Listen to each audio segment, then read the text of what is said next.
The number of confirmed deaths has passed 200. The governor has called a state of emergency. There are hundreds and hundreds of... Hello there, Sarah from 17 once again. This is my Last of Us Survivor difficulty video walkthrough. We're still in the Outskirts, and this is the museum level.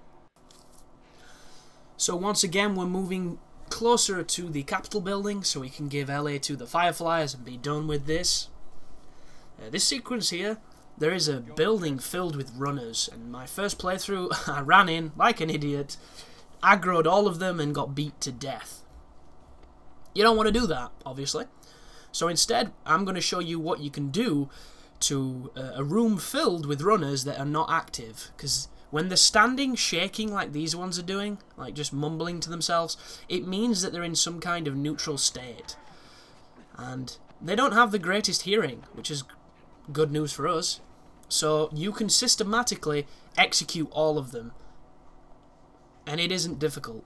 A couple of things to bear in mind. If you see anything on the floor like that staff thing we just walked past that holds up the curtain of exclusivity so you know where to go in the bank and what have you, that barricade of some sort, I don't know what they're called, but if you kick that or you move into it, it will make a noise and it will aggro things. You need to be super careful. There are a lot of things on the floor that if you walk into make noise, and it will give you away, it will get you killed until you learn to respect, the environments. And it's one of those things where it happens a lot, so you need to be so careful. However, now we've killed all those, we can push this down towards the bus, and we can use it to mantle and get to the next area. Which is a mechanic that you do quite a lot, but they mix it up enough that you don't really notice that you're messing about with the same kind of functions. And I think that is kudos to them for that. Because Naughty Dog are known for certain things. They're known for the platforming, they're known for, the cinematic and the ridiculous set pieces. And this game kind of strays away from both of those things. There's not a whole lot of platforming. There's almost no platforming. Like, there's no climbing up sheer faces at all. There's no situations that I would say are over the top and stupid. Everything is on a much more personal level. It's completely scaled back. It's brought into a phone booth, and it makes it all the more personal and brutal because of it, which is definitely one of the greatest benefits to the game. But I mentioned earlier, there's times when you do things to doors like this. I think it's loading during these. I think that is the motivation or the justification for those sequences.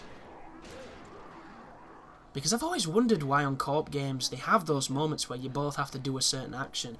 And the only thing I can think of is, you can't progress until both characters are in a certain state. So giving them that action is just one way of guaranteeing that they both have to come to the same point. Because it would be nothing worse than if, you're playing online with a random and he runs through the entire level in front of you and kills everything before you get there. So the only thing I can think of is it's a restriction and it's a trope that allows for it to be fair, or it allows for it to be equal in some ways. But this is your first upgrade bench, not too much to mess with at this moment in time. My upgrade advice is upgrade the clip capacity, because it's one of the things that's going to help you the most. Upgrade the wallets, the holsters, sorry, not the wallets. I buy both the wallets before I buy anything. And I went through the game on hard for, like 2/3 of the game before I even bought the holsters and found out what they do. And for people who don't know, is you do not have to do the press left on the D-pad, hold X to put your bag on the floor, change your weapon. Instead, you've got access to two at the same time, so it enables you to set up and have multiple weapons, and that is winning so hard right there. That is going to save you so much frustration, because there is nothing worse than having to run away to get space so you can put your bag on the floor and pick a weapon, only to get instant killed when the enemy finally reaches you, because it does happen a lot. And this way, you completely, you cut all that shit out, you get directly into the business, and you've always got 4 weapons of which to keep yourself alive with. So I cannot stress the importance of buying the holsters. This sequence coming up is not so bad. There is one area where you have to fight a lot of enemies. It's a mandatory fight. They throw it at you out of nowhere. And it's one of those moments where if you're not prepared for it, it can be really intimidating. Because before that, there's a ton of clickers that I'm going to choose to stealth my way past. But if you didn't stealth your way past and you used all your bullets, that room can be a nightmare because you have to kill them. And I'm going to show you a pretty sneaky technique of getting the AI to do most of the work. But you need to be aware that the AI can die. And the way that works is when they get grabbed, it comes up with a red sign that shows up on your hood that's got a health symbol, and it's got a line. It's got a circular line, sorry, that's tracing a pattern to make a circle. If that thing becomes a complete circle, whoever's been grabbed will die. So if you go up to them and you press punch, you will knock them off them and they can carry on doing their thing. And it's just one of those elements that if you don't do that, you will fail. But this room here has a bunch of clickers in it. I chose to go up this path here because to my left there is a cantina area, like a diner, and there's also a door that you can use a shiv to open. So once you're inside here, you should be able to crouch walk as normal. It shouldn't attract the clickers. If you get unlucky, he might wander in, but in my experience, he stays out on the corridor, being an asshole, because he's standing in the direction that we need to go. So he's doing his job.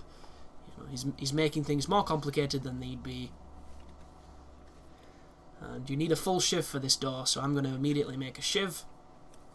I will not be doing any of the upgrades to make the shivs last longer, mainly because I don't use them against clickers, I don't use them to do the stealth kills, and I didn't actually find that many shiv doors on this difficulty, which might be one of the tenets of Survivor. On hard, I found several of them, like a dozen of those doors. On this, I think I find 3. So I don't know if that's part of the difficulty where there's less resource rooms. Similar with the crafting, I feel like the crafting takes more items on Survivor difficulty. But because at this moment in time, when I searched, there's no direct definition to what is the differences. And it's the same with New Game Plus, because the game is so new, nobody knows the subtle nuances of it yet. Like, New Game Plus, I had no idea what it was until I played. And turns out New Game Plus is just Joel. It's got nothing to do with your guns. So the main reason I wanted to actually play it was to take all my awesome tools and weaponry so that I could fuck up some infected and have some fun, and they take all of that shit off you, and they just give you your upgrades to your equipment and your life and stuff, which I was really disappointed. And my immediate thought was New Game Plus is going to make the game harder, and it doesn't. It's the exact same version of the game. There's no different enemies, there's not more enemies. Like, from what I've played, it is identical, and I'm hoping that I'm going to get to a point where the game's completely different, but I don't think I will. So this guy here, sneak up to him and execute him. I apologise that the screen is so dark, folks. I've done everything I can, aside from putting this into compositing software to tweak the brightness on the footage itself, on the plate.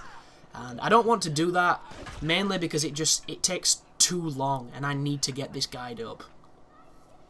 And this is the room. This is the shit hits the fan room. So what I do is immediately Ellie's been grabbed. You see the thing I mentioned? It's like a circle. It's tracing. She gets saved then by Tess. I throw a Molotov, and I'm probably going to make a Molotov here just in case, because I don't want to use my gun. The joys of retrospect is you know what's coming, and you know you're going to need ammunition for certain rooms. Like, I'm going to use a couple bullets because I have 8, but if I can help it, I'm going to let Tess beat this guy up. I'm going to let her do everything, because it's the best way, and a lot of dudes are going to come. Like, that just then, that's something I haven't mentioned. I think when your AI partners spot an enemy, you know, like say there's someone behind you or there's another one, it does that. It does the listening mode, weird see-through-the-wall thing. But there doesn't seem to be a way to make them spot the enemies.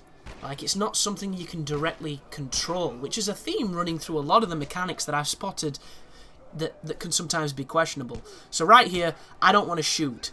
I'm hoping Tessa's going to do all the work for me, because she seems to be doing a good job. But if they get close, I am going to smack them with the bat. And as you just saw, that was an entire room full of guys, and Tess pretty much killed them all.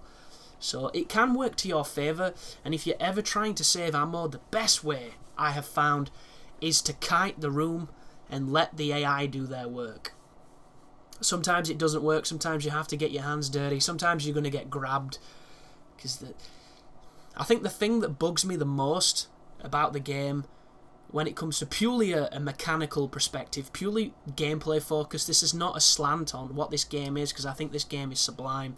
This is mainly from, just how it plays, how you respond to how it plays, and that is just the grabbiness of every enemy. The game wants to convey this emotional response to every action. It wants you to feel that you're staving people's heads in. It wants you to feel like you're losing people and you're afraid for their safety. And it does a really good job of humanizing these characters, of pulling on the right strings. It's a fantastic piece of storytelling.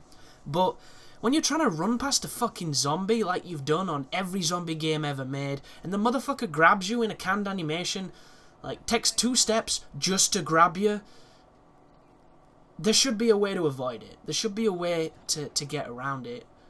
And I don't think there is. And it's a shame. But I don't think this is that kind of game. Which, as much as, I'm a proponent for the things it does, like, this is a survival game. Running is a valid technique. Resident Evil 2 taught me the importance of running. But thanks for watching, guys, and you take care now.